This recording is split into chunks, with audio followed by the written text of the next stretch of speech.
Bonjour, c'est Daniel. Alors, nous allons voir aujourd'hui quelques astuces pour écrire un email de qualité. Vous avez vu que le titre a une importance capitale car il va donner ou non envie de lire votre email et c'est quand même le plus important. On sait que l'email est devenu incontournable sur Internet et vos clients potentiels peuvent en recevoir des dizaines chaque jour. Alors cela signifie une seule chose pour vous, si vous n'arrivez pas à sortir du lot, votre email ira tout droit dans la corbeille. C'est la raison pour laquelle il est important de connaître les techniques minimum pour rendre vos emails attractifs. Cela vous permettra d'améliorer le taux d'ouverture correspondant au premier objectif à atteindre. Le second objectif est le taux de conversion lorsque vous ajoutez un lien dans votre email. Pour vous aider dans l'écriture de vos emails, voici donc quelques astuces. Comme je vous le disais, le titre est le plus important. Il faut donc écrire un bon sujet et bien travailler son titre, c'est l'essentiel. Le premier élément que voit votre abonné lorsqu'il regarde les emails présents dans sa boîte de réception, c'est le sujet de votre mail.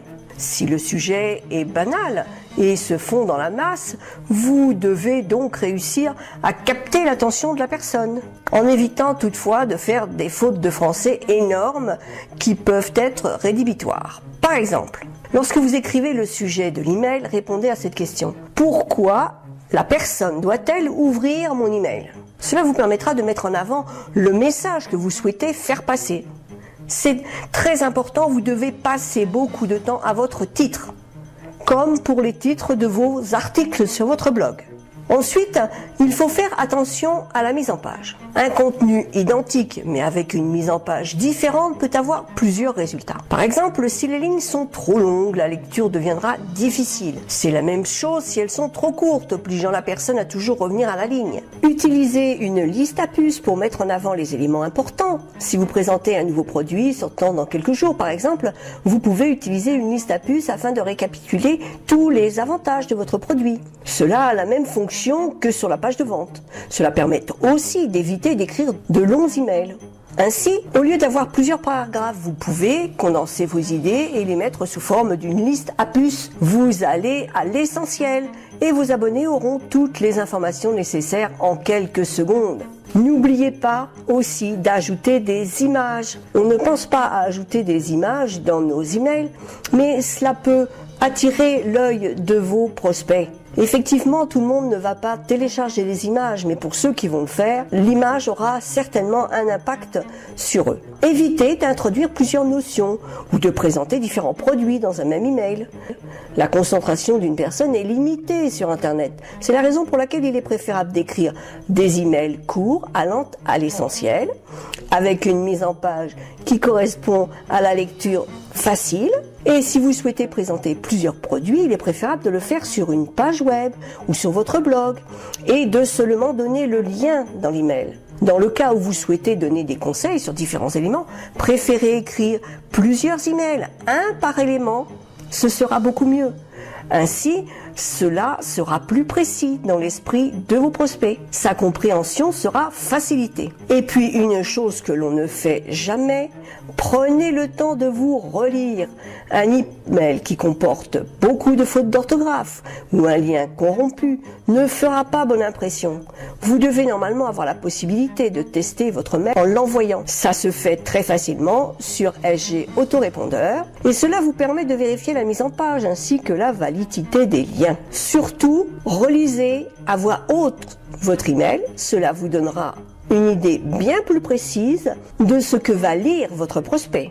Quand on est soi-même l'auteur d'un écrit, on a bien du mal à voir les fautes qui s'y trouvent. La seule solution est de lire à haute voix. Alors n'hésitez pas, lisez à haute voix et si vous en avez la possibilité, donnez vos écrits à un ami, à votre conjoint, pour qu'il puisse le relire et éventuellement vous corriger.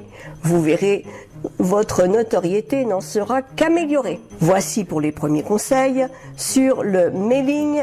Vous avez aussi la possibilité de faire certaines choses pour vous donner des idées, pour voir comment font vos concurrents. Il faut bien s'inspirer des concurrents pour qui tout fonctionne, pas des autres. Donc vous allez vous abonner aux listes de vos concurrents.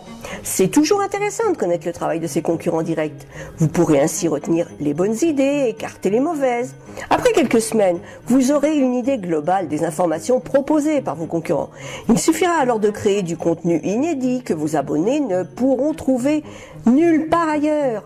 C'est une solution efficace pour sortir du lot et avoir un avantage concurrentiel.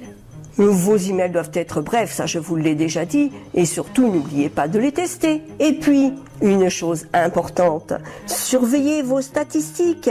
Généralement, les personnes envoient leur email et puis c'est tout. Pour rendre votre campagne efficace, pour savoir quel mail a bien fonctionné, vous devez porter une attention particulière à vos statistiques. Cela comprend le taux d'ouverture de vos mails, ainsi que le taux de conversion si vous ajoutez un lien dans l'email, mais aussi le nombre de clics, etc.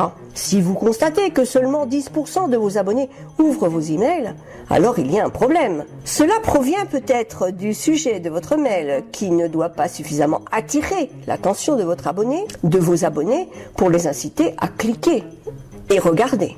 Dans ce cas, vous devriez réaliser des tests pour sélectionner le meilleur sujet afin d'augmenter le taux d'ouverture. Plus vous ferez de tests, plus vous surveillerez vos statistiques et plus vous pourrez adapter votre contenu, vos titres à ce qu'attendent vos abonnés. Car après tout, si vous faites des emails à vos prospects, c'est bien pour eux que vous le faites, pas pour vous.